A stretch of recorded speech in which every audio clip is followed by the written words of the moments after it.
Welcome students to my channel. In today's video, we are going to learn how to calculate different descriptive measures using Microsoft Excel. We can see here that we have a variable age and it has 20 observed values. So now we are interested to find the different descriptive measures using the Microsoft Excel. For that, just go to the data option, then click on data analysis. Now from this data analysis box, we can see that here is a option descriptive statistics. Click on that. Next, click on OK.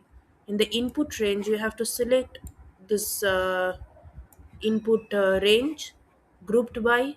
We have to select columns here because our variable is in the column. Then you have to check this box labels in first row because in the first row we have the name of the variable, that is age.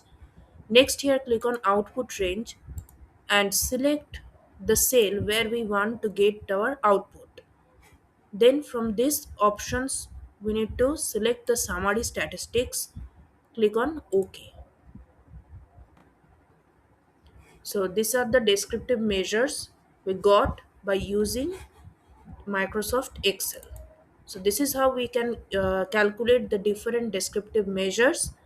That's all for today. If you like this video, please do like, comment and subscribe my channel. Thank you. See you in the next one.